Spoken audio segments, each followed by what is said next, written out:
I can make it there. I'll make it anywhere. It's up to you, New York, New York.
All right, how we doing? Welcome back to another episode of the Richie Hicks Jr. Sports Podcast here on Facebook Live and YouTube. I am your host, Richie, here with my guy, Mr. Idris Salam, a.k.a. Bosco from the Bronx.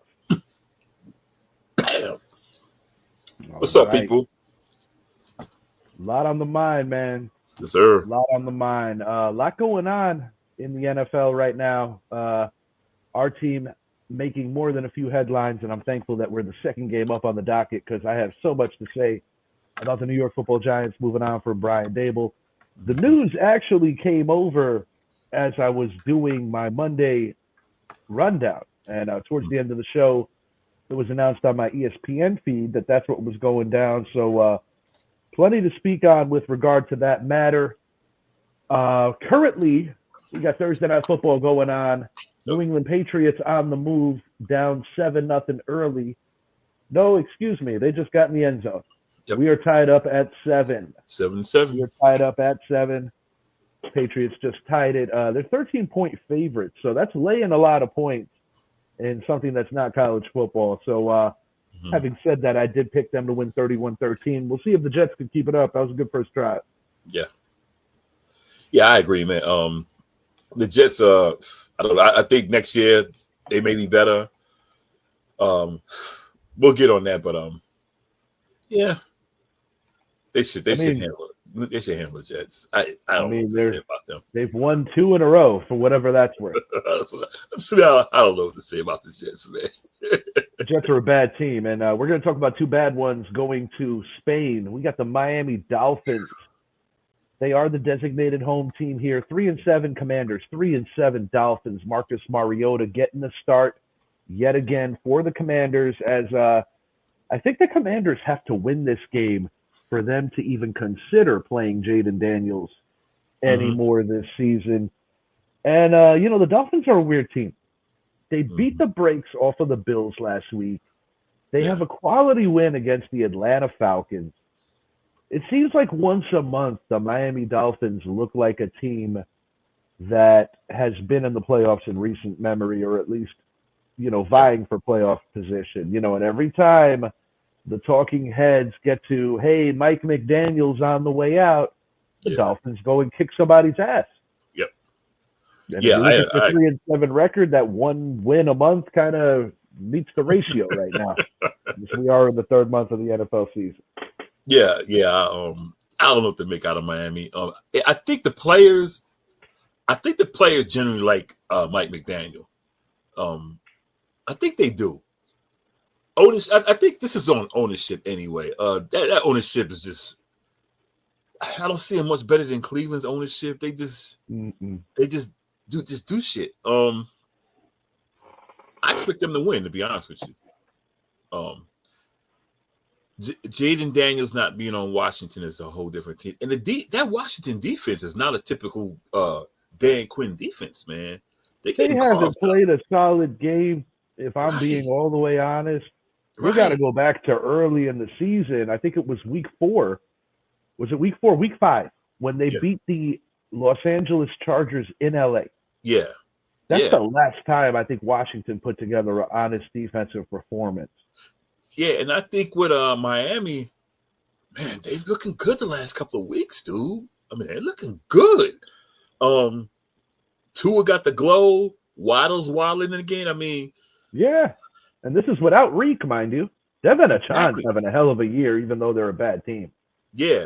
So I'm gonna call it now. I'm gonna say Miami 31,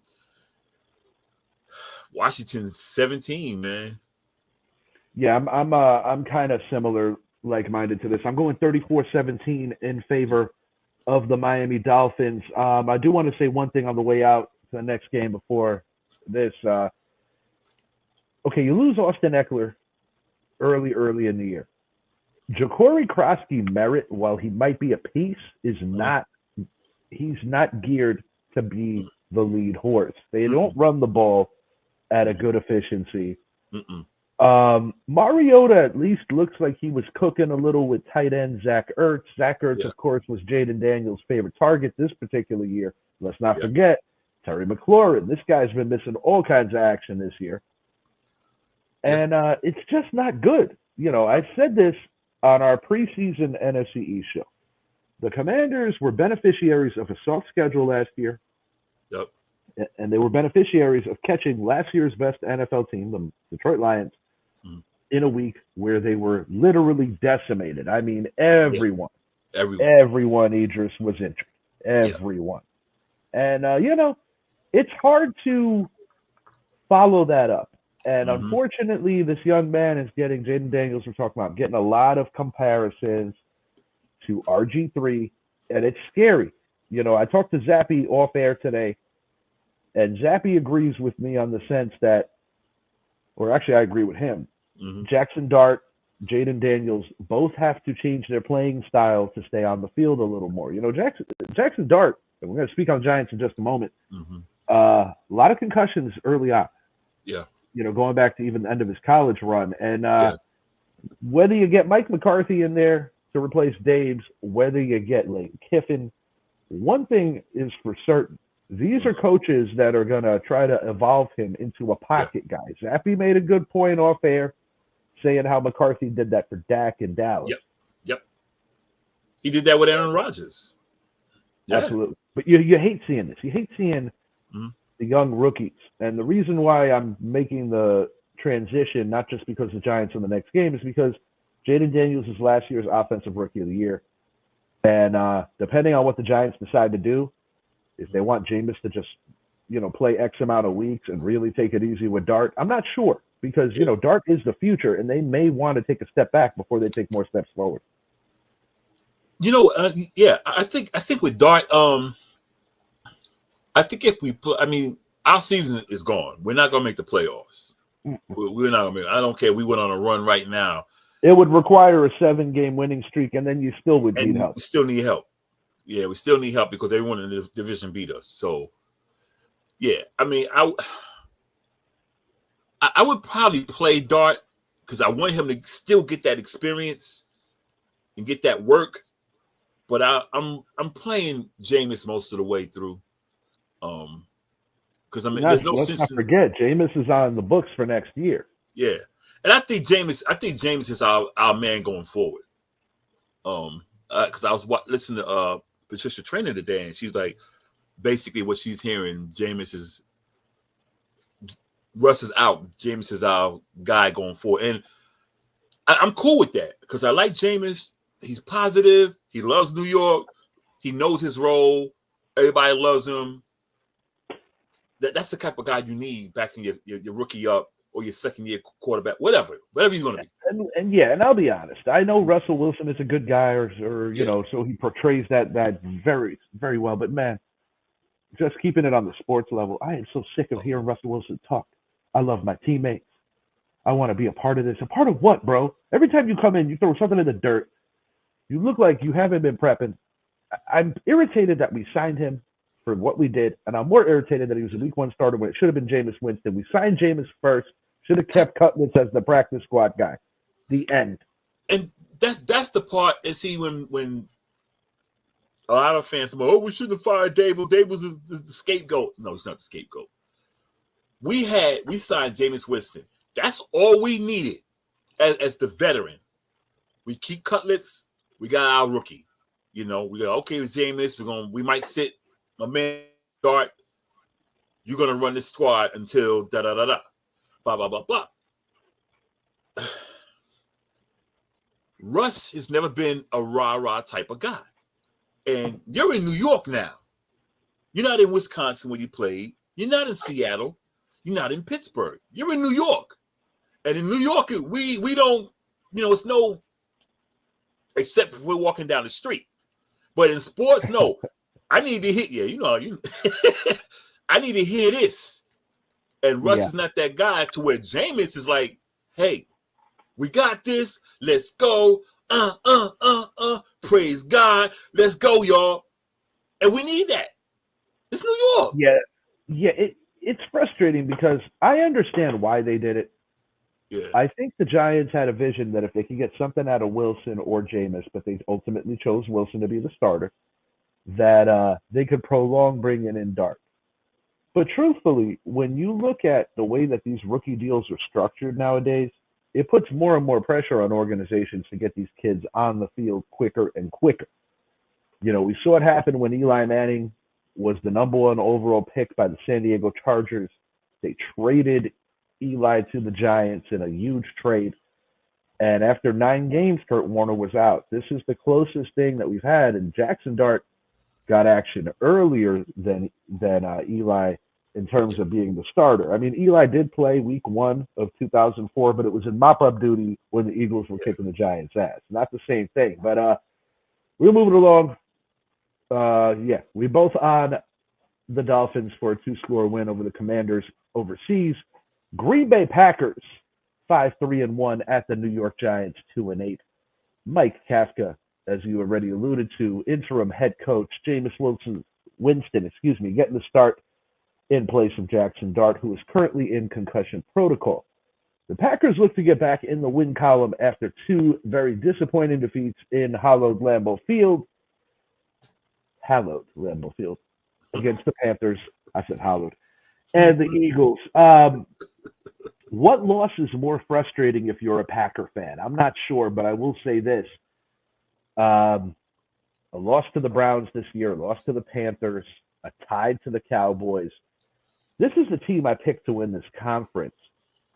When they went out and got Micah Parsons, I stamped it. I'm like, yeah, these guys are going to win the NFC and have a chance to win the Super Bowl, at least make the title game. But once again, Zappy made another good point, and he's seen a lot of games with Micah. For a guy who has drawn Lawrence Taylor comparisons to some of the greats that played this game, Micah Parsons disappears a little too much, where OCs could schematically eliminate him from being a real game wrecker. And if you look at the predominant sack totals that he had in the games he had them, they were not against the finest competition. I'm not trying to take a big crap on the guy. I think the guy's very talented. Yeah. But schematically, you could take Micah out of the game and have to force somebody else to beat you. It was proven when he was in Dallas. It's starting to get proven now that he's a Packer.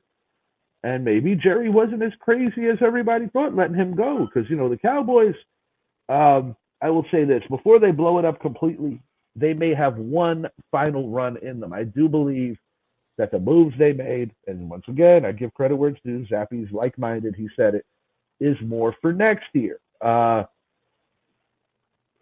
Jordan Love, I'm very concerned about him.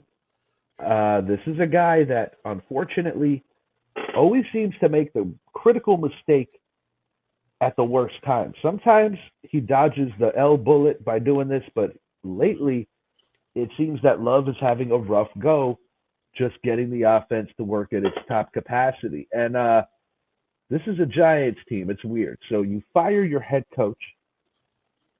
Shane Bowen somehow avoids the axe. How is beyond me. The only thing that I could think is possibly the reason why Joe Shane is still upstairs is because you saw it happen to the New York Knicks when they were trying to get the coach. Mike Brown was not choice 1, 2, 3, or maybe even 4. And he's a good coach. But the point I'm making is sometimes you got to see what you can get and then you will decide if Shane is staying upstairs. Yeah. We already know that Bowen's gone. That's the one that shocked me. Yeah, I could understand keeping Shane at least to see the season through, but why you would not get rid of the defensive coordinator when the New York Giants have blown, I don't know if this is a record, but when you have a 90% or better chance of winning in the fourth quarter of 4 different games and you lose all of them, that has got to be dubious history right there. Unquestionably, Idris. Micah Parsons first. He can't cover. What separate him from LT? LT can cover. He can sit back in coverage. Micah can't. He couldn't do it in college. He can't do it in the NFL. He has to rush the pass. Absolutely. So I don't see him as. I mean, he's a great talent and everything, but he can't stop the run. LT will stop the run. LT stopped the run. LT will stop the run. That's what I say. Thank you. LT is going to stop. You can make an argument that Lawrence Taylor is the greatest defensive player that ever lived. Even though I'm a diehard Giant fan, I will always say that the greatest football player of all time is Jerry Rice. But once again, do we value offense and defense? So the comparison itself is already not fair to either player. But yeah, I'll put it to you like this. Jerry Rice is the greatest offensive player of all time. A lot of people would be like, what about Tom Brady and what about so-and-so quarterback? No, it's Jerry Rice. I'll see Jerry Rice. But as this game goes, keys to victory for the Giants, you got to be able to get off the field on third downs. Bottom line. Have to. The Giants' ineptitude, particularly in the fourth quarter, has just been mind-blowing on so many levels. Truly. And I believe that something's got to give here. Packers are on a 2-game losing streak. It's very uncharacteristic for the Packers to lose 2 straight home games, which is why I got to think that Matt LaFleur's team is going to come to Jersey in a bit of a bad mood. But as the Giants go, when you get a coach fired, sometimes that could galvanize a team, even if it's just for a 3-hour period. Because when you get a coach fired, it's saying a lot about you as a team. As Dexter Lawrence said, and I haven't agreed with much he said lately, but he flat out said, I didn't do enough. He could have took the easy way and deflected the question. He took the question. I give him credit for that. But no, you haven't done enough. Nobody on that defensive unit has done enough if your name isn't Brian Burns. And I do believe that the rookie, Abdul Carter, although it's not showing up in the stat sheet, is playing at a very high level. He's a disruptor. He'll get the start this week because K5 is out. K5 is out. I believe Paulson Adebo returned to practice. Yeah, he came. Yep. Did not see Javon Holland's name back. No, I didn't see Javon. No. Yeah, these are guys that we paid in free agency. Right, so these are not guys that you want missing crucial games in the middle of the year. Now, granted, this team's 2-8, but still, we brought you in for a reason. Yeah. Yeah,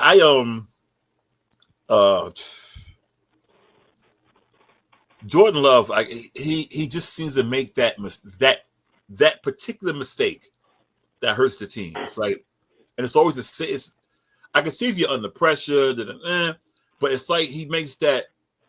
It's like I don't know. He just throws it up. I don't know. Yeah, there's something in between the ears that just isn't clicking when this stuff happens. Yeah, and as for the Giants,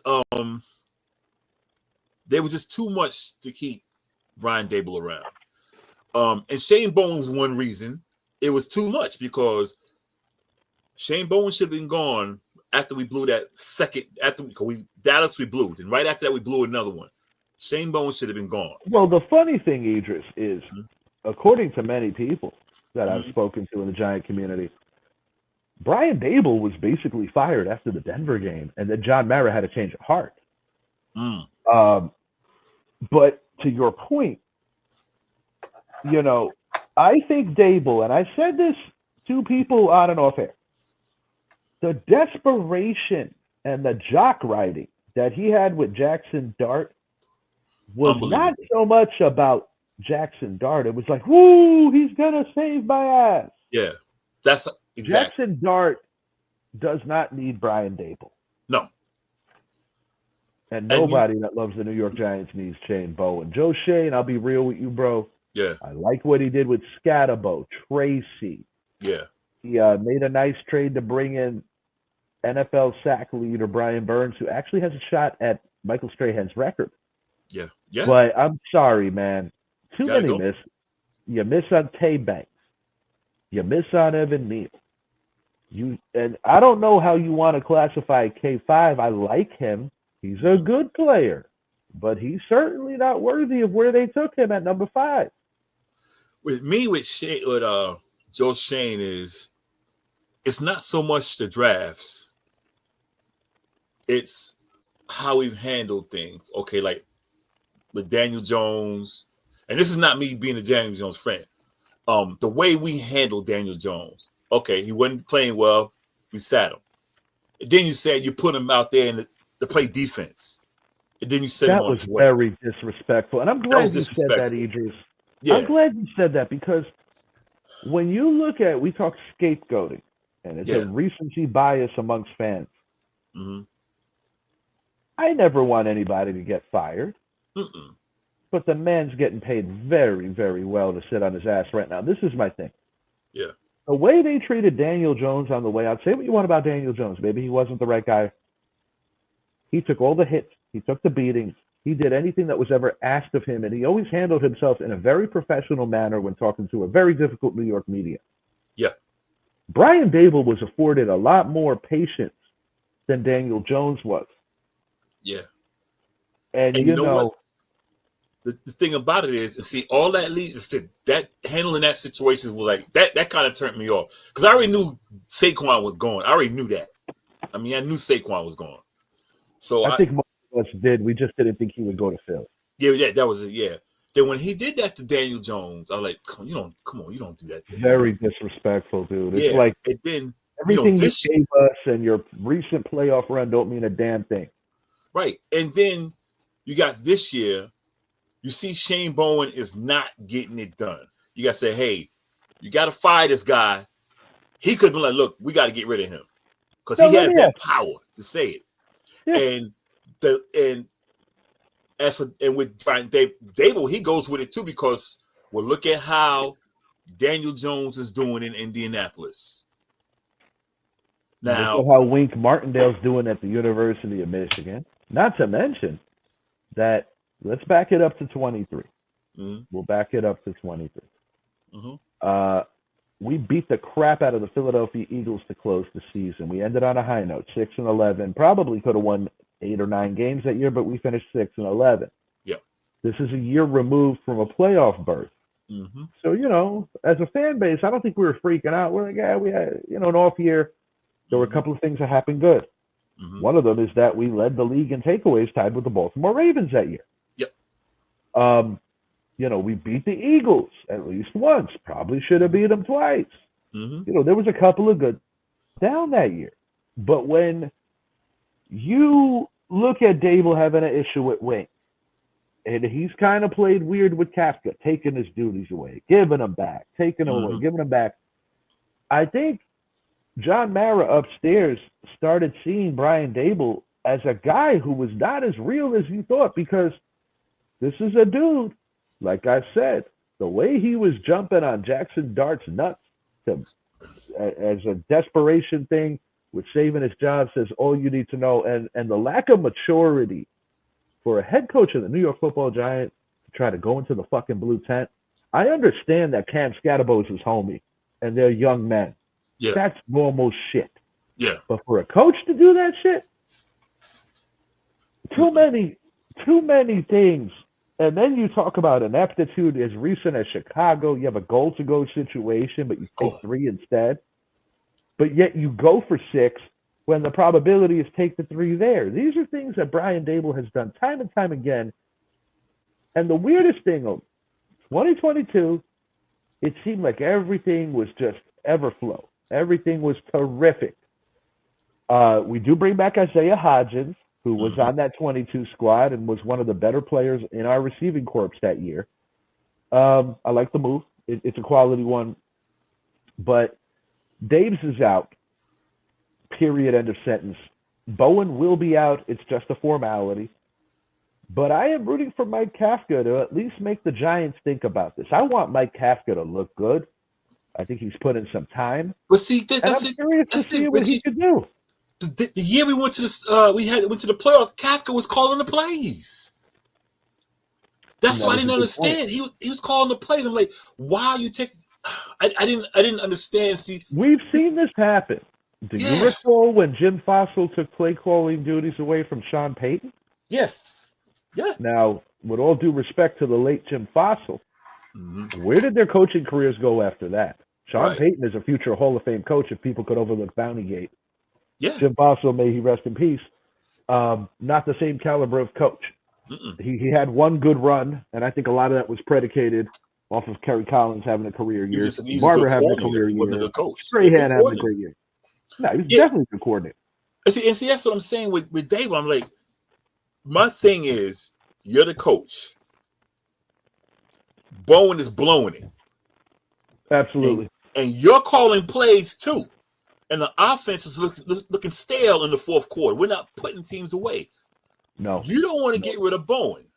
It's just like me saying, like, I'm the grandfather, you're the father, Noah's the grandson. I'm like, Richie, you better whoop that boy ass. And you don't, I'm like, well, if you ain't gonna do it, I'm gonna do it. That's Shane. That's Shane doing, okay, I'll fire you.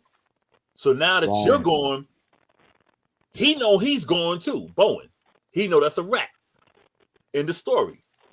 So yeah, Dable had to go, dude. You're 11-33 over the last 3 years. No, you gotta go.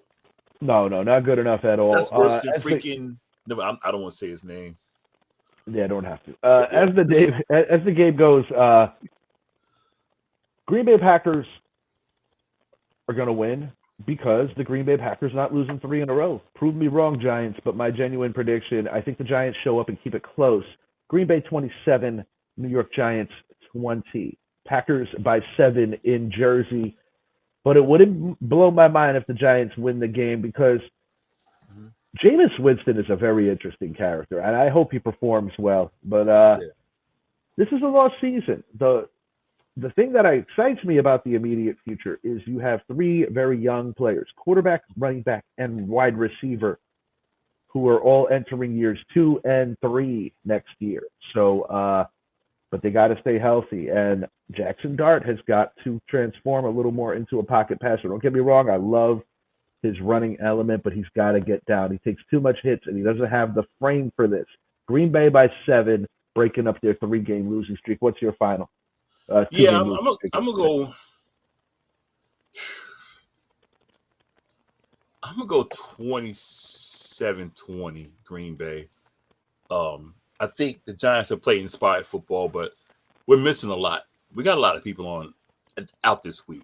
This is a get-right game for the Packers, no matter how you slice it. Yeah, but I think we'll play an inspired game. And what you said about Jackson Dart taking too many hits, that's another thing that goes on Dable. You are the coach. You are also a coordinator. You got to teach this kid to slide. Yeah. Most definitely. It's just very discouraging. It truly is. This is a weird division to figure out. We're keeping it in the North. Chicago Bears 6-4, Minnesota Vikings 4-5. The Vikings are looking to keep their probable playoff hopes alive. The probability goes up, of course, if they're 500 going into the final 7. This Bears team was literally asleep at the wheel until late in the fourth quarter with Caleb Williams. Brian Burns played a pretty good game, but I will give Caleb Williams some props here. He was under duress most of that game last week, but he was able to avoid hitting the deck. And, they hung around long enough. And let's be real. When Jackson Dart got hurt, that hurt the Giants because offensively they just went completely into the tank. Minnesota's another team right now that's weird to figure out. You go and beat Detroit, but then last week have an uninspired loss at home. I mean, they competed. But it's kind of crazy. You go to the Motor City, you get a dub in Detroit, you lose at home to the Baltimore Ravens. Now the Ravens are playing a little better right now. Lamar's back. Yeah. But JJ McCarthy, he has some great toys at his disposal. You got Jordan Addison, you got Jetta, you've got Hawk, you've got two quality running backs in Mason and Aaron Jones. Pretty good offensive line. I think Brian Flores, for the most part, has done a damn good job with that defense. This is a game that I expect Minnesota to win if they're even half of who they were last year. Listen, I like what the Bears are doing. I like that Caleb Williams is growing as a quarterback, but I'm not impressed. I know how bad my team is, and my team, for 3.5 quarters, outplayed this team. Give me the Vikings 24. Nah, we're going into the 30s. Give me the Minnesota Vikings 30. Give me the Chicago Bears 20. A 10-point victory for the Vikings. And just up and down will continue in this NFC North for now. Yeah, I'm going with the Vikings also. I think the running game is going to be a difference. I think that Brian Flores defense is going to get to Caleb Williams. They're playing in Minnesota also. McCarthy's playing better. He's finding his legs finally. I mean, he's still, but this is basically his rookie year. So, yeah, I'm going to go Minnesota 30, Chicago 20. I think they're going to get to Caleb about 3 times. They'll probably throw a pick or 2. All right, we agree. Identical score on 2 of them. Houston Texans at the Tennessee Titans. You know what's funny? I'm looking for it on the bottom. I'm getting used to it being on the top. Me too. Because StreamYard's been messing with us and changing a lot of features around here. The Texans, in my opinion, on any given Sunday, can look like the 85 Bears and the 2000 Ravens. Yeah. The problem is that you never know what they're going to get on offense. Last year, Davis Mills, big comeback victory over Jacksonville. Yeah. That was a big win. That keeps them in the AFC wildcard picture. Tennessee is currently in the draft spot at number 1. I would be upset if I'm a Titan fan and they actually win this game. You don't like to lose, but you know what I mean. You know what I mean, Idris. Keys to victory for the Tennessee Titans. Come on, I'm not even going to waste anybody's time.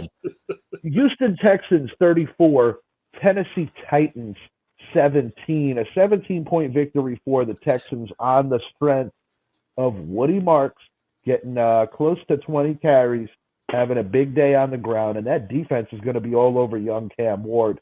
I respect Cam Ward, though. He's been taking his lumps like a man. Hopefully, he doesn't get punch drunk early in his career, similar to a David Carr. Yeah, he's going to have a rough day, man. That Houston defense, man. Oh, they are good, bro. They are good, bro. Yeah, they came to play, man. Oh, the offense looked better last week without C.J. Stroud. That's my opinion. Yeah, Davis Mills was balling. He was balling, dude. He was balling out. That's what I said. Hey, that's what I said last week before the game. I said, put some money in Davis Mills. He's going to ball out, and I think he'll. Yeah, 30. I don't know. A lot too little. But Palm says 37. Was that 18? Oh, no, it's not 18. That's 13. 37-13. Yeah, 18. I don't have nothing for one Tennessee. Parting man. shot for Dable. Maybe they don't bring a kicker. Hey, Tennessee might hire his ass as an OC. Crazier things have happened. I don't know what Dable's going to do, but that Saban coaching tree, like, They'll go back to Buffalo. They'll go back to Buffalo. The McVay coaching tree, little more relative to what's happening now in today's game. And no, guys, we're not getting Bill Belichick. I love him too, but we're not getting him. No, Carolina Panthers at the Atlanta Falcons. 5-5 meets 3-6. Revenge has got to be on the mind of these Falcons. They were shut out. Shut out. You don't see that very often in today's NFL.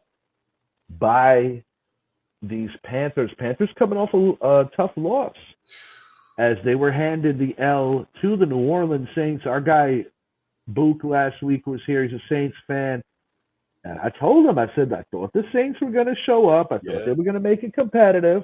They showed up. They did. And ultimately, the Saints got their second win of the season. You got to show pride. But once again, when you're talking draft capital, you're like, it's a weird catch-22 with that. I like the home team here. This is the NFC South where sweeping people is kind of rare unless if you're the Buccaneers and you just win this division every year. I love what Rico Dowdell has done this year. But for one Sunday, I think the Atlanta Falcons are going to mirror a football team, a team that should be better than their 3-6 mark. Are they going to shut them out and get full revenge? No. But give me Atlanta by 10, 34-24. Michael Penix is going to have a decent day. Drake London will be playing. My understanding is that it was an illness, nothing too major there. Of course, he was coming off that hip pointer, but he did have a pretty good game last week. These Falcons are just such a weird team to figure. But Carolina, man, they really shot themselves in the foot losing that game last week. How do you go to Lambeau and win, and then you lose to the friggin' Saints? Like, this is what I mean about a week-to-week league. I'm not sold on Michael Penix. Like I said, I wasn't sold on him when he got drafted. I think he's a good quarterback. I don't think he'll be a great quarterback. I don't think he'll be a Hall of Fame quarterback. I think he'll be a good quarterback. That I have a bias against lefties, Idris. You know this. Yeah. I'll be honest with you, man. I don't see his career making past 10 years, 8 years. Straight up. A lot of miles on that body coming out of college. He got a lot of miles. A lot of injuries on that body. Yeah, and his mobility. I watch his because they show the Atlanta games every Sunday, which I can't stand. But I got to watch him here. His mobility he doesn't have much mobility, man. He really doesn't.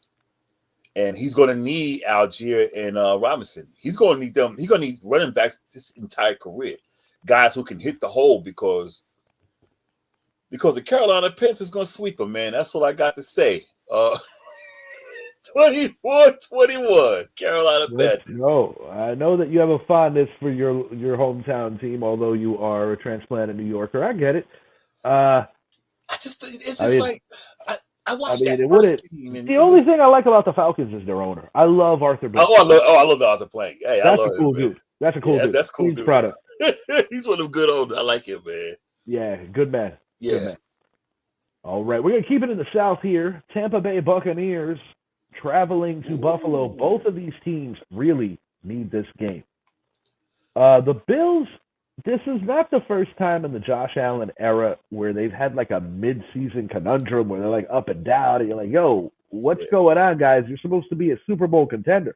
Right. This year, there's a little more pressure on Buffalo because of the ascension of the New England Patriots, who, by the way, currently lead 14-7. What in the name of hell was that?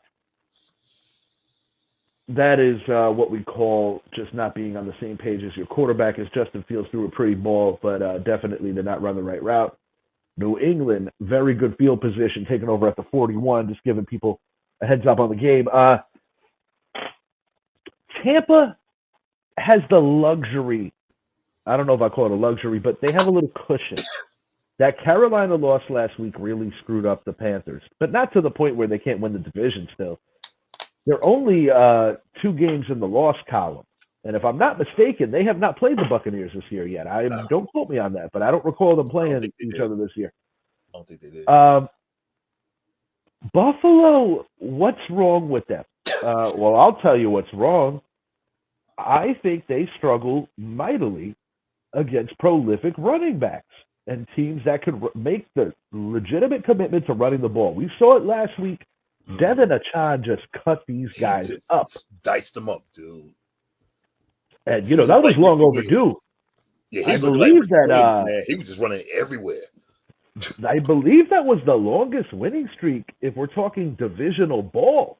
Mm-hmm. Maybe the Patriots and Jets. I would have to look that up, but I know for fact that Buffalo, like 13 or 14 in a row over Miami. Yeah, it's something like that. Yeah. But it's the Patriots and the Jets. They're longer, but yeah. But Buffalo and Miami got to be somewhere around there, though. They got to be No close. question. No, it was bad. But this Bills team, once again, like I was getting on the Packers, this is a team that I picked to win the conference. Mm-hmm. Chiefs are getting older. Things are going on over there. They started the year with a decent amount of injuries. Yeah. They don't look like they have that, but I have gotten to a point where I feel uncomfortable in February going against the Chiefs. Tampa is a shoo-in to win this division every year, but Carolina, if they could have a strong second half, will make it interesting. Baker Mayfield, MVP candidate, but he's been dealing with so many injuries. Bucky Irving is out again. The shoulder, the ankle. I'm like, man, this guy cannot get back on the field this year. Hey, what you think is gonna come? What you think's gonna happen first? Bucky Irving come back or GTA 6? Shit, GTA 7 might come out before that. And we might have a PS6 too. Right, PS12 by then. What the hell's wrong with this guy? I can't say nothing about his injury, bro? but Week 4? Week 4 and the Jet game. Week 4. Right, that's what I'm saying. I'm like, hats off to Baker Mayfield. That man has grown up, man. He is a pro. Baker Mayfield is a pro, man. No question. I'll tell you what'll be wild if Mike Evans comes back from the broken collarbone before Bucky Irving comes back. That would be different. Oh, imagine what they would be anyway with Mike Evans back. I'll tell you, one thing I'm slightly concerned about here. Buffalo missing Dalton Kincaid. Not good. Not ideal. But this is an opportunity for Dawson Knox to step up.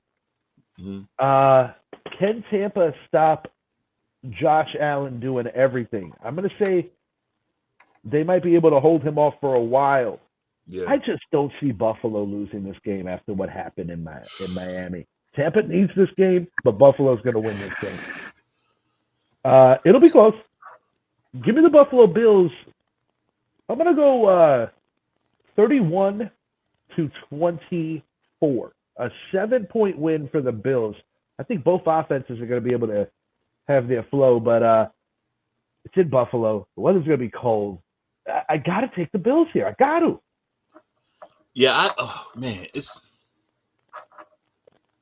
the loser of this game. It's going to hurt them division-wise. Well, yeah, it's going to hurt them division-wise because Buffalo loses. I'll tell you one thing. Buffalo loses here. They're in trouble, dude. New England. They're in trouble.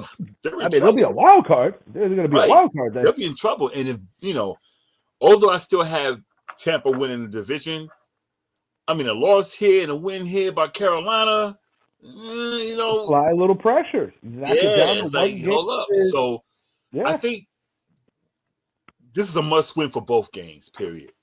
Buffalo, you can't lose again. You can't lose again.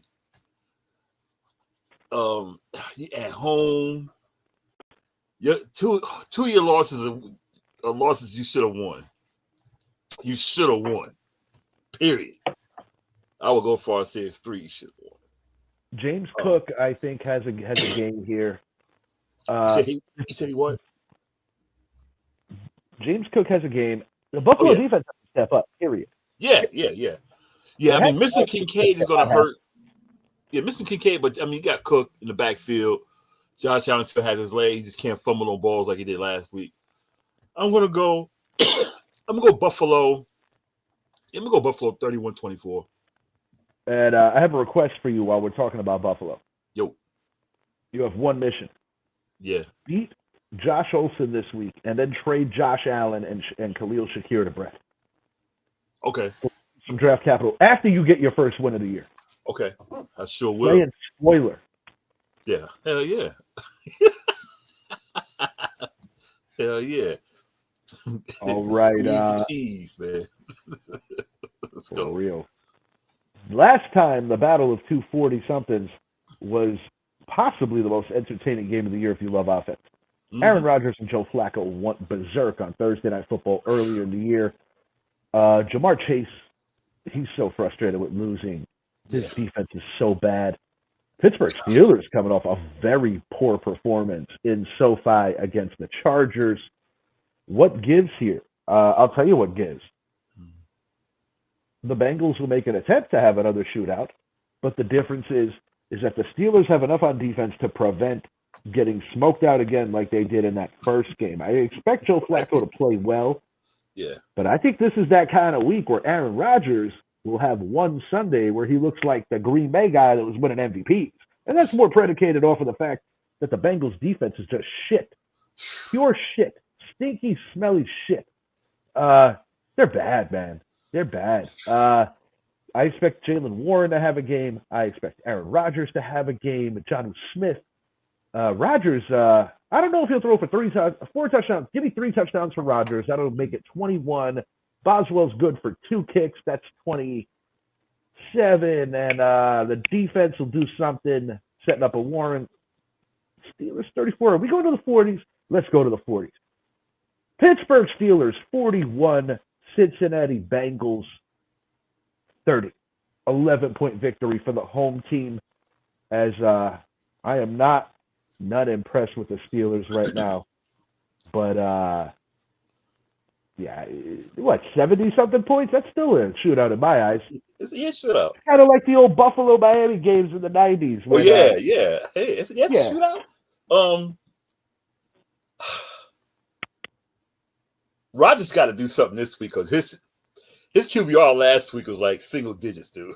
It was bad. It was bad. You're going to laugh at this. You know how in fantasy I kind of screwed myself by trading for Jaden Daniels? Yeah. Well, this is interesting. Dude, my remaining games on the season, I'm favored to win every one of them. But I have a weird trifecta of quarterbacks.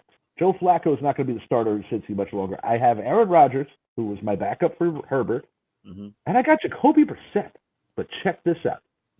If I make championship weekend, guess who Jacoby Brissett plays against? Who? The Cincinnati Bengals. Hey. If I win a damn fantasy league with Jacoby Brissett at the helm, Brett he better not even look at me no more. I'll be like, get my beer, bitch. Anyway, we get on this game. Aaron Rodgers got to do something this week. His QBR last week was piss poor. Yes, it was. It was really bad. Joe Flacco, I think Joe Flacco will have a good game. He's in his groove. He's feeling it. Blah, blah, blah. He knows Pittsburgh. He knows Ohio. So Jamar Chase can come. Yes. That team, that defense, man, it's a shame because Joe Burrow's been getting his ass whooped on offense because of that damn offensive line. Now you got a defense that's probably worse. And you got a guy, you got $100 million man back there. And no doubt. That's poor owners. Like, dude, you guys, come on. You got a freaking Heisman Trophy winner, national championship winner. This guy get hurt his first year. He come back the next year to take you to the Super Bowl. And you still don't protect his ass. Now he's out now.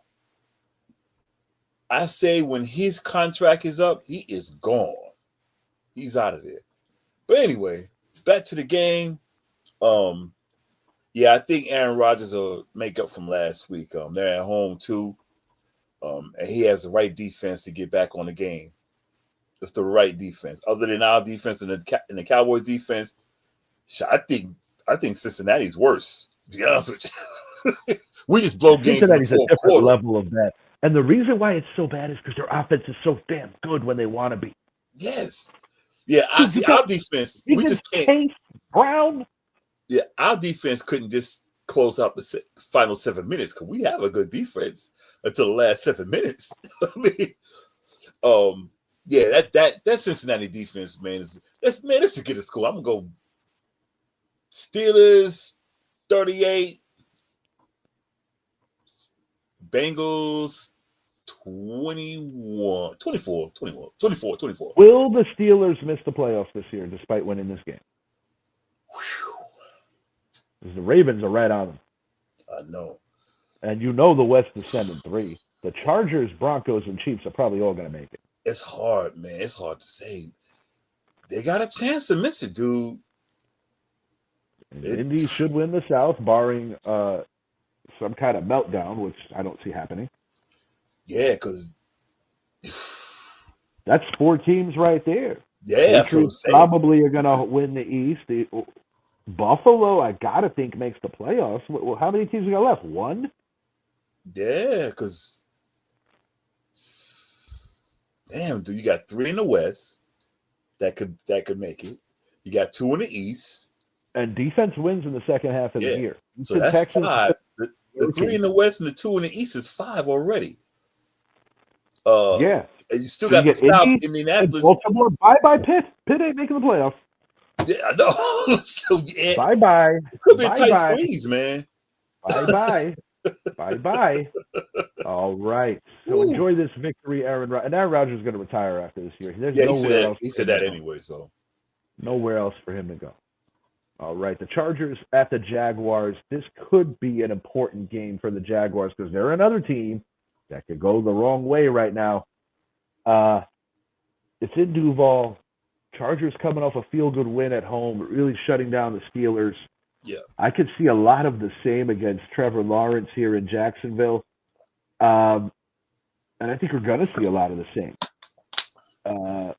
Liam Cohen has this Jaguar team in a good position for the future. But right now, you're missing Hunter, B2J. I don't know if he's playing, but I know he's been banged up. Yeah, he's banged up. ATN, good running back, but might run into some resistance. Vidal, who's filling in for Omari and Hampton. They have the bye week after this week. The Chargers do. But it's that stud versus dud thing. He might have a rough game, too. I'm calling for a defensive struggle here. This might bust up the multi-touchdown games for Justin Herbert, but I still think the Chargers are a better team, and I still think the Chargers find a way to win this thing in Duval. It's going to be close. Give me the Chargers 20.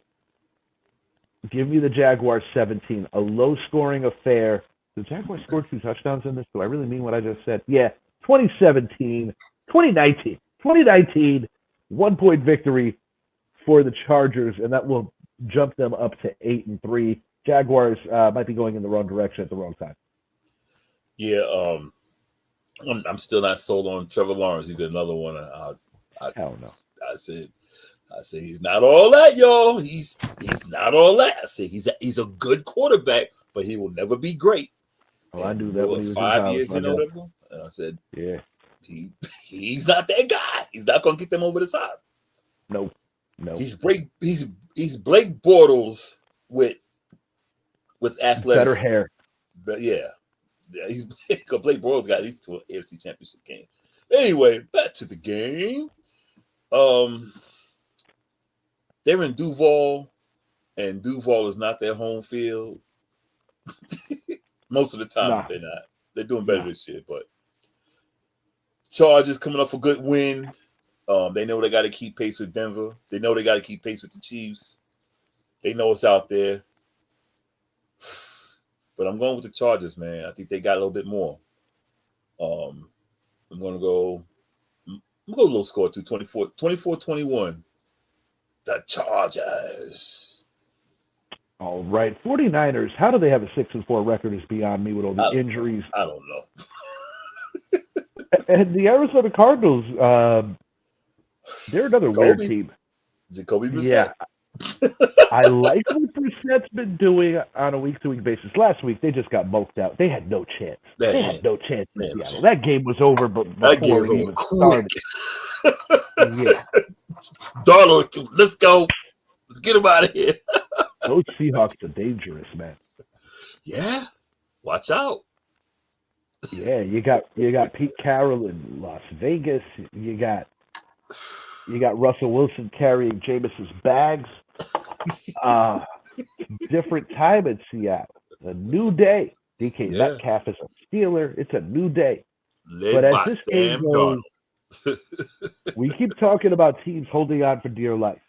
I admire what the 49ers have been able to do this year, but they're just missing too many people. Yeah. That 6-4 record is not indicative of the implosion that is coming down the pike.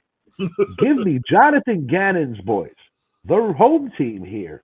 Jacoby Brissett going to light them up for 265, 2 touchdowns, 1 on the ground. That's 3 total touchdowns for Jacoby Brissett. That's 21. Give me 2 field goals. That's 27. And give me Yeah, 27's enough to win this thing. Give me the Cardinals 27. Give me the 49ers 20. Doesn't matter if Brock Purdy's healthy. Mac Jones is probably starting again. I'm almost certain he is. It doesn't matter. 49ers are going the wrong way. Do not let what happened in the Meadowlands confuse you. This team is a very lucky team. Yeah. Cardinals for the dub. Jonathan Gannon's boys improving to 4-6 on the year, as Kyler Murray will never see the field again this year, and Jacoby Brissett will win me the fantasy championship, even if it's in garbage points. Let's go. Look here. I've liked Jacoby Brissett going back to his first time in New England. I followed him to New England. I followed him to yeah. I mean, it's up here. It's up here. He's behind like Brady for a while. You said what? Kind of like Josh Dobbs. Not too many guys are smarter than him. Yeah, and he sat behind Brady. So I mean, he has that work ethic, and he comes in again. He's always ready to play. And looking at that, like I said, last week they didn't have a chance. Seattle came out and said, "Nah," but the team, like they said, Marvin Harrison Jr., he's starting to get the ball. He's starting to feel it now. He's starting to look like the guy. Unfortunately, he's going to be missing this game with an appendectomy. Yeah, but I mean, what I'm saying is, with Jacoby Brissett, you start to see the type of player Marvin Harrison was becoming.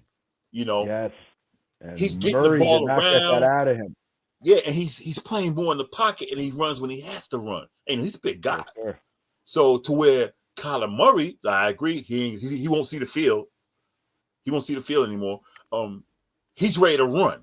So you're like, dude, you can't. We're not going to win. You running the option. So I'm gonna say Jacoby and Frisco. Yeah, Frisco's been lucky, man. Props to them because a win is a win. Y'all been lucky. Y'all been lucky as hell, man. Let me get Gannon's boys 28. I'm gonna go Gannon's boy 30. Gannon's boys 31. Frisco 21. All right. Yeah, I think the 49ers, just the wheels are coming off. I'm not saying that they might have one more run in them if they could retool, not necessarily rebuild, but the window is getting very small. Because they get old, man.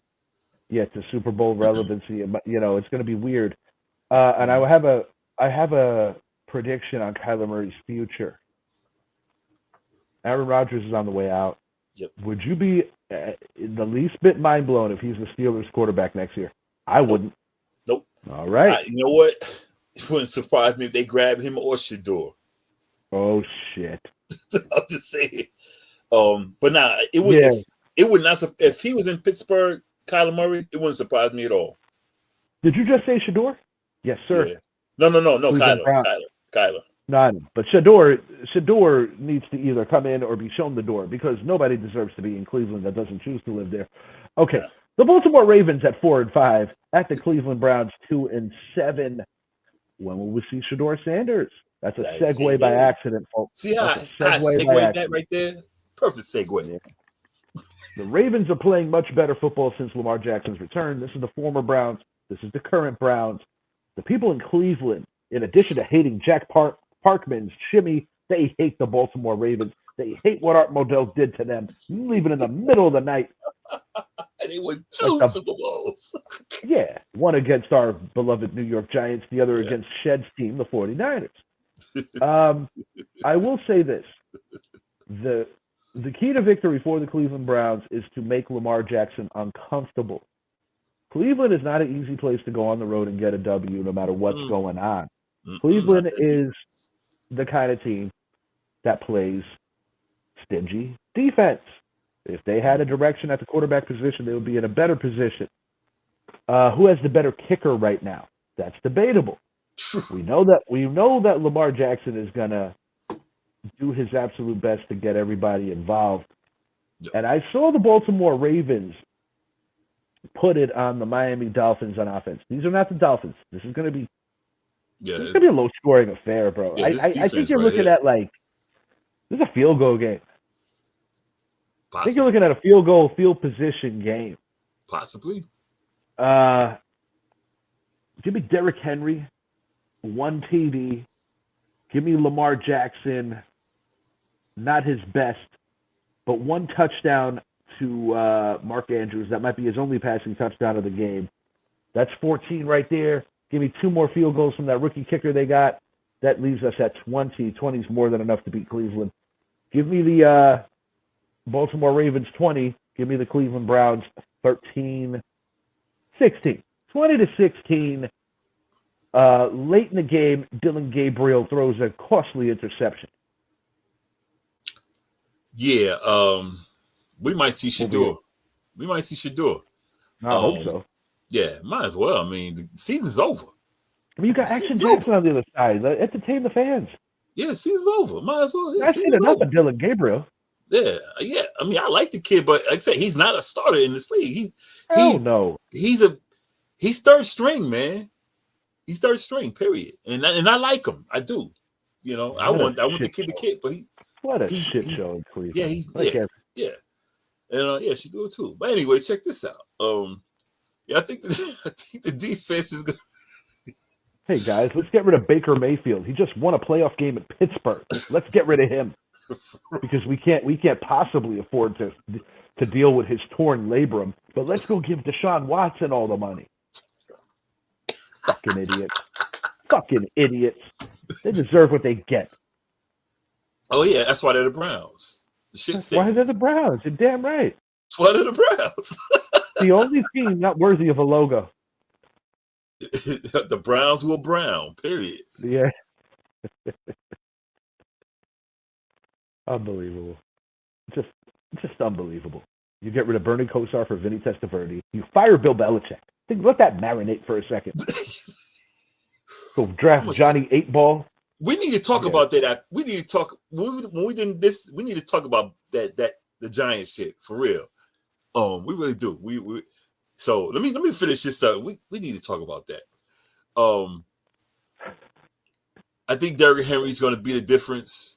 Because that Cleveland defense is defense. They play some damn defense, and I love Myles Garrett. I love Myles Garrett. He plays. He's like Joe Thomas, man.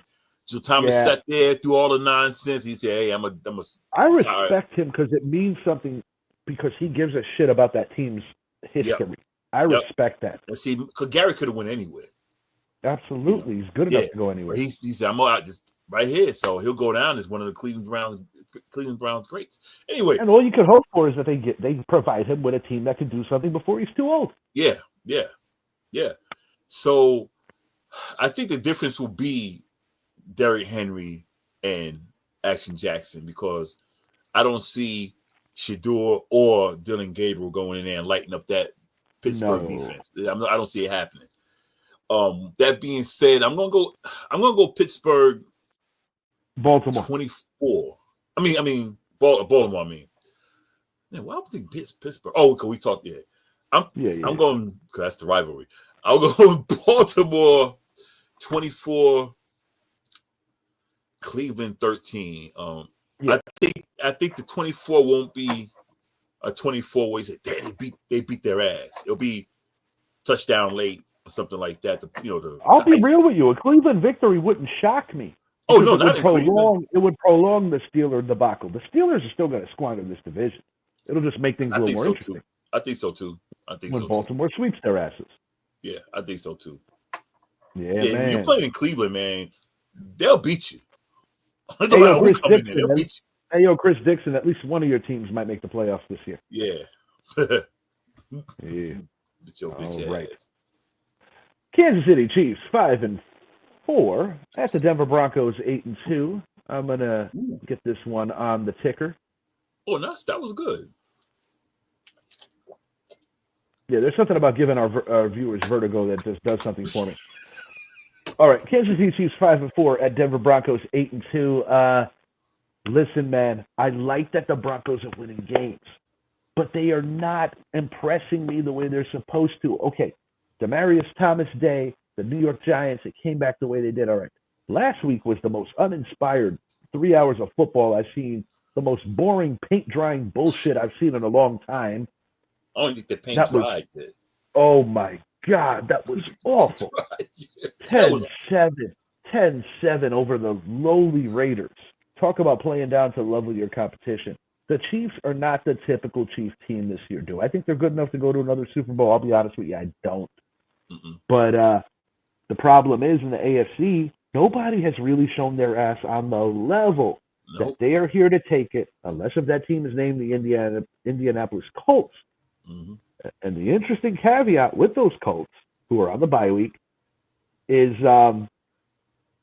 they, in my opinion, need home field advantage to go all the way to the Super Bowl. I don't think they're going to be the kind of team that go on the road and do it. That's just my genuine opinion. No, they got to be at home.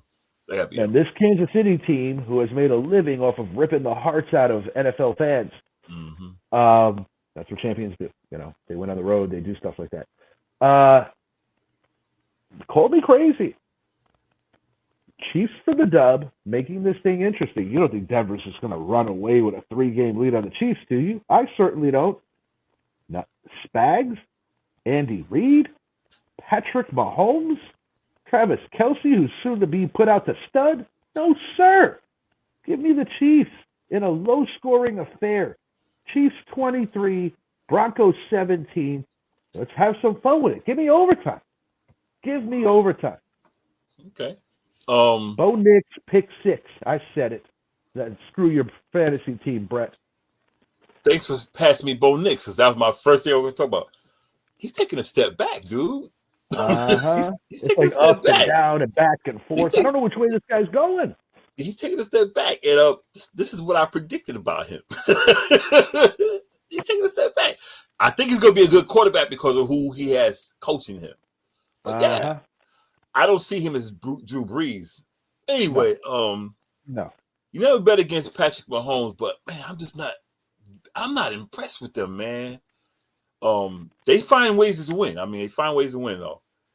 This is a premier coaching matchup. Bottom line, this is a premier coaching matchup. Damn, Sean but Payton, two heads man. are better. But 2 heads are better than 1. Yeah, you have 2 Hall of Famers coaching the Chiefs because Steve Spagnuolo might go down as the first coordinator to make the Hall of Fame. He has to, man. And Giants, would it really kill you to bring in a defensive-minded guy? Why did we get rid of him so quickly to bring in Pat Shurmur? Pat Shurmur? We could have kept Spags and brought Shurmur in. Shurmur? We could have kept Spags. If it was his grandfather Fritz Shurmur, I would have listened. Yeah, and we could have kept Spags, and Spags could have brought Shurmur in as his OC. Don't lose sight of the fact that we're the same organization that gave Tom Landry to the Cowboys, Vince Lombardi to the Packers, right? Bill Belichick to the Cleveland Browns, and Tom Coughlin to BC. And then each time we went into the darkness. Years of darkness. Ray Handley? That's what each time we gave a coach away. Dan Reeves brought us back a little respectability to get one final run out of the core guys from the 80s. Talking about Sims and LT. See, that's why we got to talk about this after the show. We need to have a separate show. We're just talking straight Giants. We got to do that. As for this game,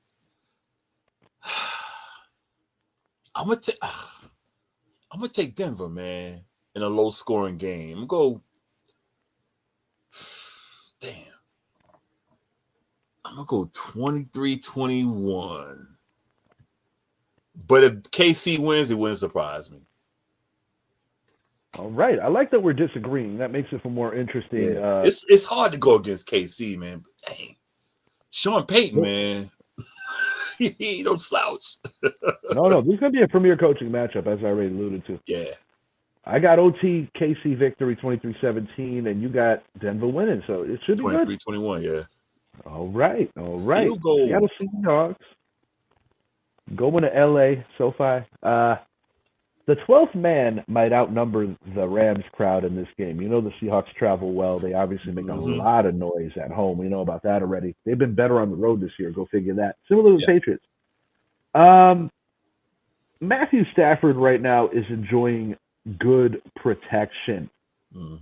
He's been upright. He's been balling out. He's been having a lot of fun with Puka Nacua and Devontae Adams. I personally think Devontae is his favorite target, even though Devontae happens to be the number 2 guy there.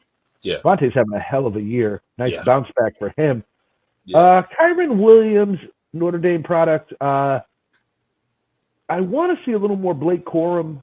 as the season develops out of Michigan, Blake Corum, because I love Kyron. I'm loyal to my Irish players, but he does have a problem with putting the ball on the floor Can't sometimes. hold on to the ball, man. Yes, sir. That is factual. And as the Seahawks go, Sam Darnold proven like, yeah, man, that wasn't a fluke. I went to the Shanahan quarterback school, and then I went to the O'Connell quarterback school, and now I am an astute quarterback student of the game. Yeah. After the misfortune of being drafted by the New York Jets. Yep. This team in Seattle is good. You talk about the no-name defense of yesteryear. This is the best team that nobody knows about. You know the good thing about this? They still got Sam Darnold in his prime. Yes, they do. Yes, they do. In his prime. Don't let the New York tabloids convince you that Daniel Jones and Sam Darnold can't play ball, because they're both playing ball right now. When you teach them how to play ball, they play ball. Straight up. Straight up. Don't let the thirst crew convince you that Daniel Jones can't play football. He's still playing. Don't let people that wear offensive lineman numbers but are under 5'4" in Duval convince you that that Daniel Jones cannot play football. That's right. Chopping it up with some guys from Southside Jamaica, Queens. Bro, this guy ran. I thought the lawyer in Power was terrified. You should have seen this guy. Bitch, I would not name you. I would not name you. You freaking 4'11" bitch dependency. Anyway, as for the game, you didn't give your score. Oh, yeah. Come on. Having fun here. What's your score? I would not drop a name on him because he happens to know people that I'm friends with. That's all I'm going to say. Yeah. But we know. Yeah. He knows, and I know, and Bob Papa knows, and Howard Cross knows. He's not that tall. They know. All right. Personally, I think this game's going to be lit. Give me the Los Angeles Rams in a very close game. 26-23, 3-point victory for the boys from SoFi. And neither outcome would shock me here. The reason why I'm taking the Rams is because I think the Rams front seven is going to perform at home. Mm-hmm. And although I absolutely adore what Jackson Smith and Jigba is doing right now, the reason they were able to move on from DK Metcalf. 2,000, man. I will say this, Idris. If the Seahawks win this game, the NFL is on notice. They are all the way here. Yeah. I got to go with the Rams. They've been there and done that before. But it's going to be a close game. 26-23 in favor of the home team. Yeah, I'm going to go with the same score. It's going to be lit. I love me some defense. I love me some defense. Yes, sir. I'm going to go 27-24 Rams. Yeah, if Seattle wins this game, dude, people better look out. This is a young team, dude. Y'all better watch out. It's going to be a good one, though. If the Seahawks win, it wouldn't surprise me. But Matthew Stafford, man, he's balling, man. I mean, this guy, 15 years in? Yes, he's playing like, I might have another 4 or 5 years left on me. So, it's going to be a good game, though. But I'm going to go Rams 27-24. There's something about telling the truth that's very euphoric. Hell yeah. Amen. Hell yeah. Shouts out Bob Papa. That's a cool dude. That's a cool-ass dude. Howard Cross. When I saw him out, gentleman, through and through. Really cool guy. And my late pops always told me, watch 87. Because, when I was a young chunker playing Pee Wee football, he was like, watch how that man blocks. Yeah. Ignore the fact that he has hands because you do not have his hands. But look at that man's blocking technique. We met Howard Cross, took pictures with him, shook his hands. A great guy, him and Bob Papa. Terrific.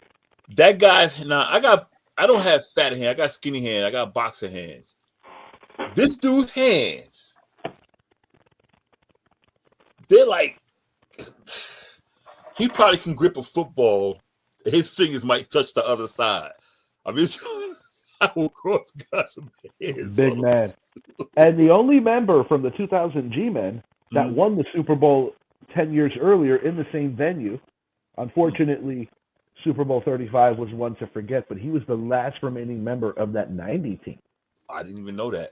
And a lot of people don't know this. Howard Cross was more offensively involved in the 90 season, believe it or not, than much later in his career, where he was like the premium blocking tight end. He was that damn good. And very agile. Very agile. Yeah. And people forget, like, you know, these are nuances of the game that are not necessarily the most popular things to talk about, because everybody loves offense and they want to see points going up, and then north to south, east to west.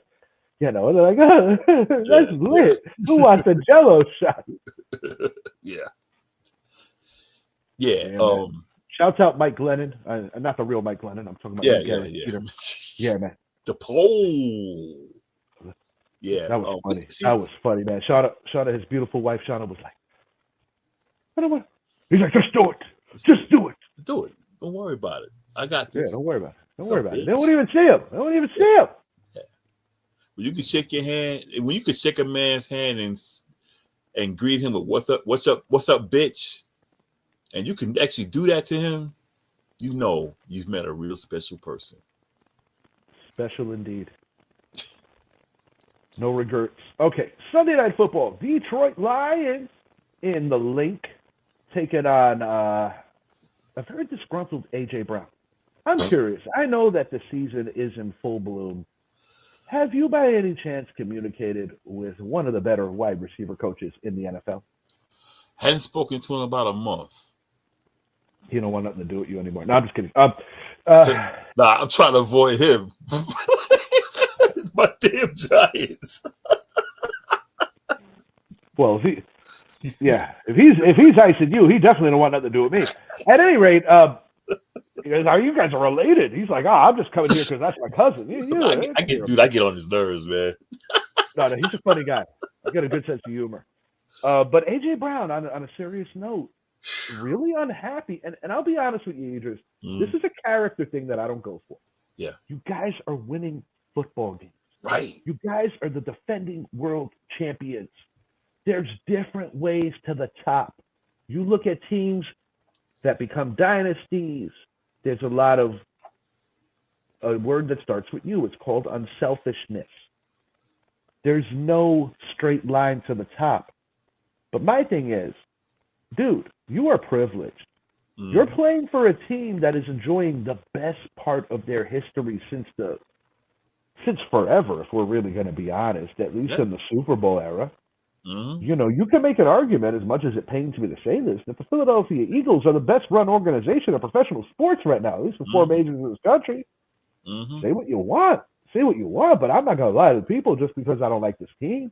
Big John's a stand-up guy. That was a cool thing he did for Scat, by the way. A prime example of a team that had a lot of talent, but they won together, but you can name almost the whole squad. That Jimmy Johnson's Cowboy team. Yeah, dog. John Taylor was on the other side. He got himself 3 rings. You can go down the line. Mark Tuna, all these guys, none of them thought they would.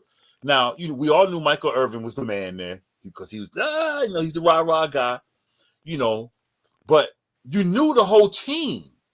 Because no one tried to outshine. Hey, John Taylor said, "Oh man, Michael Irvin's getting more catches than me." He's like, "Nah, shit, I'm winning." Let me ask you a question, Idris. I want your opinion on this. What took the Eagles to the top? We all know that they lost a very heartbreaking Super Bowl 2 years before they won their second one. We had the privilege of having your cousin, wide receivers coach Aaron Moorhead, here on the show. Really just digging into the X's and O's, a football savant on many levels, just a great conversation through and through. But this is my thing. When they lost that Super Bowl, Aaron was our guest. This is before they had Saquon. What was the difference between the team that lost to the Chiefs and the team that beat them 2 years later? What was their big offensive difference? They ran the rock better than possibly any team in the history of the fucking NFL. They ran the ball. They played old school football, man. So, A.J. Brown, are you seriously tripping out when your team has won 7 of 9 contests because you're not getting the football, buddy, when they did it your way, they didn't win. They And didn't you know what? If win. you look at the history of the champions who won, they had a running game. They ran the ball. Everybody has a running game, and Yes, bro, you even like cannot, as great as Peyton Manning was with Indianapolis, he had Joseph Adai. They ran the ball, and even in Denver, they ran the ball. one of the few exceptions Mhm. is actually the 2011 Giants, believe it or not, because they had a bottom 3 running game. Yeah, we did. But Brandon Jacobs and Ahmad Bradshaw as a tandem stepped it up a notch. Similar to Yeah. how this is one of the weirdest ones. Giants in 11 had a bottom 5 defense and a And bottom people- 3 running game and won the damn Super Bowl with 9 wins. That whole season was an anomaly. And I'm not trying to diss world champions. I'm just saying sometimes it's good to be in the right place at the right time. Our defense was ranked 27th. And we played the 27th. and what were the Patriots? 30th? Something like that. The 2 most lowest ranked defenses in the history of the league with 2 Hall of Fame quarterbacks at the helm. Yep. You know, that's Eli's Hall of Fame script right there. To this day, he still has the playoff record. I know we're going all over the place, Mhm. but my point But to see, be made, it goes back to your point about AJ Brown. It goes to your point. We knew Brady was the man in New England. Eli was the man in New York. but you I hate name- this. I hate this selfish-natured bullshit. That's what it is. It's selfish. I'm like, AJ, with all due respect, do you take over games the way T.O. did 20 years Right. ago? Right. No, you don't. You don't. No, you don't. You don't. I get it. You draw in coverages. But did it ever occur to you, AJ, that you're helping your team win sometimes by running the routes and taking coverage off you? And I get it. Being a wide receiver, it's a very selfless position because you run full throttle every play to know that you're not Mhm. even getting the damn football. A lot of it is the art of trickeration where you got, you know, and Devontae cannot carry an offense as a one the way that AJ could. We know that. If Devontae's eating, it's because AJ's getting double teamed. We know that. I'm not going to question AJ Brown's God-given gifts or his gamesmanship, but it's like, bro, Quan just came off a 100-yard game against the G-Men. You win a defensive struggle against the Packers. Yeah. And you're bitching, moaning, and complaining about your numbers, bro, when you guys have the opportunity to be the first team to go back-to-back since the New England Patriots. Grow the fuck up, bro. Yeah, I agree, man. It's just, you're winning. You're winning the game. You're winning. I mean, do you know how many players would love to be in that situation where you're coming off the Super Bowl and you have a chance to win another one? It's a rare feat that's only been accomplished by, 6 teams in league history? Yeah, it's rare. You got the Packers winning the original 2. Yeah. The Steelers won back-to-back twice, but in a scattered decade. Let's get it. Yeah. Yeah. The Cowboys won 3 out of 4, so obviously 2 of those were back-to-back. Yeah. The 49ers, 88, 89, almost three-peated, were it not for one giant hit by Leonard Marshall. Right. So where am I at? 3-14s now? The New England Patriots have done it multiple times. Mm-hmm. But it's like, bro. That's it. It's like, rare. Is this real? Like, It's are you serious? I'm sorry. This takes precedent over me analyzing this game right now. Yeah, it's rare. Detroit Lions built for the elements if they're clicking on all cylinders. This is a team that has a 2-headed monster at running back that can go into an environment like Philly and knock out the noise by moving the football. Do I trust Jared Goff right now, or do I trust Jalen Hurts right now? To be honest with you, I trust neither. That's why I'm talking about the running game. Saquon Barkley needs to get going if the Eagles are going to win this game. It's going to be close. I like the Eagles' defense more than the Lions. I like the offense of the Lions more than the Eagles. So it's going to be a battle of coaching wills to see what narrative this game takes and what direction this game goes in. It truly could go either way, but I'm taking the home team, even though I don't like them. I'm taking the home team because the home team has proven, particularly, and this is interesting, since they got kicked in the face against our New York Giants, they have been locked in. They have found ways to win these very close games. I love Jared Goff, but I don't trust him completely. I love Dan Campbell. I don't trust him completely. After those shenanigans he pulled in the NFC title game, a Yeah. couple of years ago, that was rough. Give me the Philadelphia Eagles 34. Give me the Detroit Lions 27. A 7-point victory for the home team. A.J. Brown, you're going to catch some footballs this week. Stop being a bitch.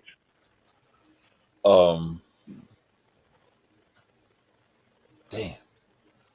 Since Dan Campbell took over the play calling in Detroit, they've been throwing up some points, man. Yeah. I think Gibbs and Montgomery, I think they'll get some numbers, 1-2 punch. Yeah, but I trust Philly's defense more than, just like you said, I trust Philly's defense more than Detroit's. I think it's going to be a good game. I just think you're looking at a Goff mistake. There's going to be it's going to be something that Goff does here that goes haywire. Yeah. Dude, man. I'm going to go with Detroit, man. I ain't mad at you. I'm going to go with Detroit. Dang, because looking at that game this past Monday night, I mean, I know it was a defensive struggle, but I don't know. Yeah, I'm going to go Detroit 27, Philly 24. Field goal takes it out. Which kicker do you trust more? I'm curious because they both have pretty good kickers. No, that's a good question, though. Which wide receiver coach do you trust more? Damn, man. I'm fucking with you. But kicker, shit. I'm gonna go Philly because it's outside. Yeah, I'm gonna go Philly. But if it was inside, I'm gonna go with Detroit. I gotta go Philly. As many times Philly done, no matter what kicker kicked the 60-yard field goal against us, we lost. So I'm gonna go Philly. And that's the current guy they have. Yeah, I know. Odell doing his little piss end zone dance didn't exactly help matters either. As he did field position. Yeah, we still lost. Yeah, that was a weird one. Yeah. He was kind of like set jumping, like a famous West Coast rapper of yesteryear who happened to be born in Harlem. Yeah. Oh, yeah. Yeah, I remember that guy. Oh, my. Monday Night Football, wrapping it up. Dallas Cowboys 3-5-1 at the Las Vegas Raiders 2-7. Short, sweet, and simple. The Dallas Cowboys are going to play inspired football for their fallen brother, period. Yeah. End of sentence. I expect Dak Prescott to ball out comparably to the way that Brett Favre balled out when he lost his father against these Raiders. Go figure. Mm-hmm. And it was in Oakland then. It's in Vegas now. Yeah. I'm calling for a vintage game from Dak Prescott. Everybody's going to eat in this one. Give me the Dallas Cowboys for a very convincing road win. And, Jerry was stirring up that shit. Micah's coming off a bad week. I love Cowboys, Jerry, even though we both know. Yeah, I do too, to a level. You can't love George Steinbrenner and not have something for Jerry Jones because they're the same. You know what? A lot of and as much as I can't stand the Cowboys, I sincerely like Jerry Jones, and this is why I sincerely like him. Let people, Cowboy fan, no Cowboy fan, I can't stand y'all. I can't stand your team. I like Jerry Jones for this reason. He made a point when he said, me doing all this stuff didn't stop us from winning games. It didn't stop us from drafting this good person. And he's making a point. He said, and he's honest about the shit. Look, I like the headlines. I'll spend the money, but I love the headlines. And he keeps it 100. I mean, Jerry is transparent as hell. And don't think for a second that the late great George Steinbrenner didn't love that shit too. That's exactly. Jerry in the old Texas Stadium had a picture behind his head of the late boss because I shouts out NFC Beast, shouts out Keith Woolridge. Keith and I spoke about this a minute ago, and I told him, I said, bro, I don't like your team, but it's not the same loathe and hate that I have for Philly. But this is the thing. I respect your team because they are the most famous team in the NFL. Whether you like it or not, it is what it is. Yep. Similar to the Yankees in baseball. It's a brand thing. It's bigger. It's a brand thing. Some people would say, "Oh, the Steelers are very popular." Yeah, I get it. The Giants are popular. There's a lot of teams that are popular. Yeah. Cowboys have a huge, huge following, and I give them props for sustainability because in New York in the '90s, you would see a lot of Chicago Bulls fans, but those are Jordan fans. But Yeah. you see a lot of Cowboys fans. But the Cowboys fans stuck. So I'm going to give them props on that. The Cowboys have a great dynamic nationwide. Period. I say- End of sentence. Al Davis, Jerry Jones, George Steinbrenner. Yeah, Those buddy. are probably the three most charismatic, flamboyant, whatever. And you gotta put Jerry Buss in there. Oh, Dr. Jerry. I forgot about Dr. Jerry Buss. You Yeah. gotta put Jerry Buss. Yeah, Dr. Jerry Buss too. Yeah. Yeah. I don't know what he was a doctor of, but Well, yeah. Well, you know, they call him doctor, but I don't know if he's yeah. a doctor. I said Doctor on of the the Forum Holiday Inn a Club. few times, you know. Yeah, the old Forum Club. Kevin Hart explained that on the Brady Roast. Right. But now, I like the Cowboys by a lot. You know, and shouts out to the Cowboys for one other thing. Mm. They're gonna do what they got to do to make sure that the child of Marshawn Breeland, his lady is pregnant, Mm-hmm. wife and child, or fiance and child, girlfriend and child. I don't know the exact status of their relationship. Will be taken care of. One thing I like about the Cowboys, bottom line, well, similar to what I like about our guys, the Yankees, a lot of classic teams, the Lakers, the Celtics. They look out for their own in terms of the whole historical value, regardless of off the field things. You know that LT had a Michael Irvin, Yep. whatever. But they treat their people the right way. Period. End of sentence. You got D-Law holding Zappy's kid. That's family, bro. I respect that. I do. Yeah. And I'm not going to sit here and tell you I like the Cowboys. I don't like the Cowboys. But I respect what they stand for on It's a certain human thing. metrics of their brand. Right. On their brand. And as far as Marshawn Breeland goes, I expect that's the weird thing about sports. A lot of people, and I know you being a former fighter, you might agree with this. A lot of people can't make something right just because they want it. Right. But when you're in a sport, a combat sport or a contact sport, you get something that a lot of the population can't do. You ain't lying. I think the Dallas Cowboys are going to show out for this young man, rest his soul. And I think do not be surprised if they go on a weird run. I'm going to go that far, even though statistically there is nothing to bite or buy into. But, you know, a lot of times when tragedy hits, it can galvanize a team. Yeah. So don't sleep on them just yet. They're not dead yet is what I'm trying to say. Plus, they're playing the Raiders, so it helps. Because those dudes are very dead. What's your score? Give me Dallas 41. Give me the Raiders 24. And Dallas's defense is going to make a couple of plays this week that you're not used to seeing. I just think the Cowboys are going to put their prints on this game. I think they're going to honor their former teammate.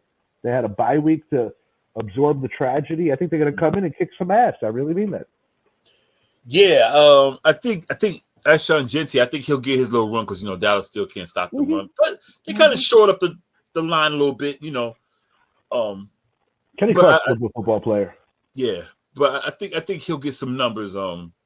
Gino reminds me of how Baker was when he's transitioning.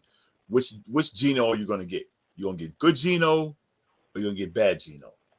And that's the question. They're going to be at home, but you said everything. Dallas is like they on this emotional high, man. And when stuff like that happens, usually the team that they're playing gets their ass whooped. You know, you just look at the power of suggestion is a real thing. You know, Yeah. and we've seen it happen in pro sports over the years. I mean, going back to like you're talking about 9 or 10-year-old me. I'm watching Mike Tyson Buster Douglas on HBO Boxing. Yeah. One of the most. I mean, bro, if you really want to feel it, like but you don't. It doesn't hit the same way unless you live through it. Yeah. Hip Hop is Dead album, when Nas is talking about it, bro, I don't care how many times I hear that song. Dude, I love that song. I love that song. And then with the love perfect that fit, song. Nat King Cole at the end. Yeah. I love that. It doesn't get better. It doesn't get better joint, than that. boy. I love that joint, man. It doesn't get better than that. But like, you know, you had to be there. Yeah, It's that simple. you You had to had be to there. be You there had to be there. because I always give props to like younger people who like dig it back and they're like, yeah, Yeah, they want to know more about it. yeah. But like some of the shit you had to be there. You You had to totally be like feel the hit. That's when you get the goosies on your arms and shit. there. Yeah, yeah. Yeah, and see that's why I think with Dallas and like I said, usually when teams have this emotion, they beat the shit out of their opponent, man. And You look at what Dallas, Brett Favre did. He was yeah, locked when his yeah, father he went passed bananas. away. Yeah, he went Yeah, bananas, man. you know. So, you know, it's just like my man whose child died early that day, played for the Niners. I forgot what was his name. It's a few years ago. And Yeah, I remember. I remember. It escapes me at the moment, yeah, but I do they remember. beat our ass that day. Beat the shit out of us that day. So in Dallas, the offense is already good. The offense is already a freaking beast. Yeah, I'm gonna go 41. I'm gonna go 41-28 because that Dallas defense is still a little shady. But I think Dak will throw for 325, 4 touchdowns. He might get one might get away from him, but he's gonna put up some numbers. I think Turpin, Pickens, and Lamb all score. That might Turpin be a is a little bit of an weapon, extra dude. reach. Turpin That might is be a little bit of a weapon. yeah, when used properly. And the thing is, Dallas doesn't have to be like a terrific defense to be functional. They just got to be the word functional. Functional, average. That's one of my favorite words. Average or even just below average. No, That's no all they gotta question be. about it. No That's all they gotta question be, man. about it. One thing that I do want to say before we get out of here, You. shouts out Aaron Judge, captain Yes, sir. of the New York Yankees, winning a third career league MVP, slightly edging out Cal Raleigh, but this is something that upsets me. Listen, I want to make one thing clear. What Cal Raleigh did this year, nothing short of incredible. A catcher to play that many games, and to hit over 60 bombs, Exactly. but they got it right. Aaron Judge, I'm slightly swayed on this because of the fact that Ohtani is a dual threat. So I'm going to be humble when I say this. Aaron Judge, for the last 5 to 6 years, has consistently been the best player in the American League. Because Shohei's dominance was not on full display with the Angels, as it is now with the Dodgers. I might be willing to concede that right now Shohei is the most complete player in Major League Baseball. I could concede that. But Aaron Judge is the best player in the American League. And it's incredible when you see your guy win it, because what we're seeing with Aaron Judge being a right-handed hitter, you're talking historical value as one of the absolute greatest right-handed hitters, if not ultimately when it all stacks up as possibly the best. I mean, dude, when you look at this man keep jumping up the historical list of the New York Yankees, he's not jumping regular guys. He's jumping icons. Yeah. I mean, straight icons. Yeah. Names that you hear, that you know. No, it's absurd. I mean, you don't have to be a baseball fan to know who Mickey Mantle and Yogi Berra are. Right. That's what I'm saying. Household names. Yeah, it's absurd. And when it's all said and done, no, he will not catch Ruth, because I don't think he'll play long enough to catch Ruth. Yeah. But Aaron Judge, what he's been doing, and he finally got the monkey off his back, so to speak, in terms of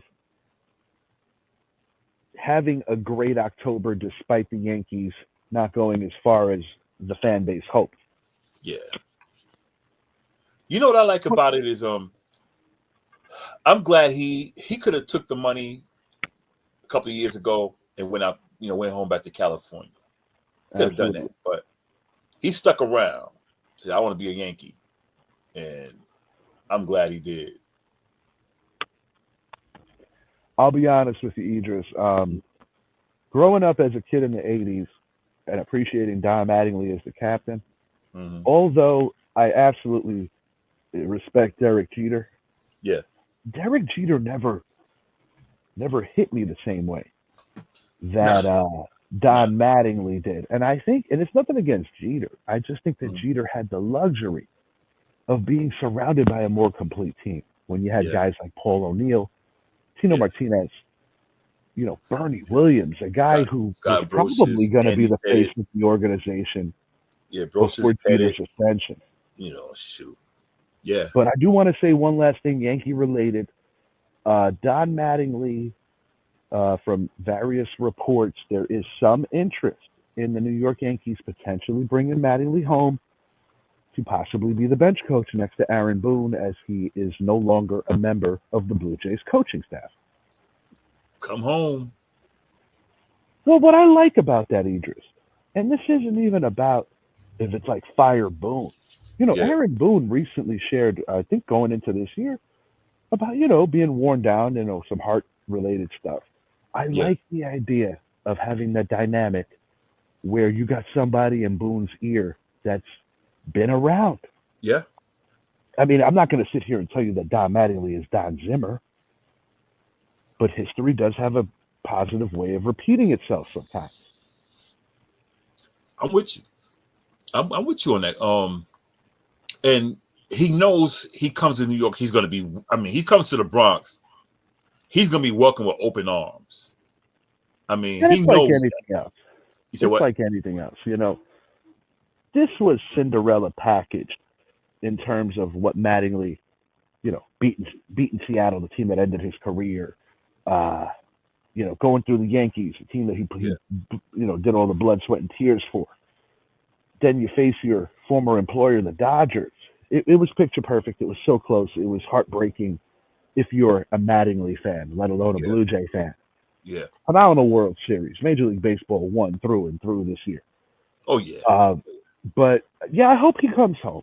I do. I genuinely do. One of the nicest pro athletes you'll ever come across, which is a rarity in today's times in terms of just his overall humility and Yeah. never thinking that he's not too much of a big deal. But I'll tell you what is a big deal last start of the night. Jalen Brunson, definitely a bad ankle turn. No need to rush him back, New York Knicks. They proved last year that they were able to survive without our best player. And what I like about Coach Brown, while he's trying to navigate through, extending the rotation, Yeah. getting guys used to doing different things, Right.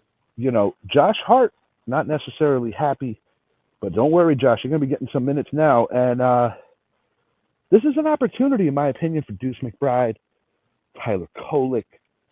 This is an opportunity for guys that are not getting a lot of burn to get invaluable playing time and possibly, swing somehow comes in favor of the Knicks for when JB comes back. But do not rush back your best player since Patrick Ewing. Yeah, because it's early in the season. It's early in the season. It's a tough break, no question. But, when you look at the unfortunate stuff that happened to Halliburton, Dame Lillard, Yeah. of course, Jason Tatum, it could be worse. So, knock on wood Yeah. that, for Jalen Brunson. But I think that's a wrap tonight, man. I think that's a wrap tonight. Yep. Idris, do me a favor. Do the honors, because I am outside enjoying this beautiful weather. All right, and here we go. Thank you for tuning in to another episode of the Richard Hicks Jr. Sports Podcast. Feel free to like us, subscribe to the channel. We're on Facebook, YouTube, and Instagram. Stay tuned for the next college football show. Will be next Thursday evening. I will be talking about the playoffs and everything else. We'll be talking about boxing also, which is coming up. We got baseball right around the corner. We're talking about basketball. We are the Richie Hicks Jr. Sports Podcast, and we are out. Peace.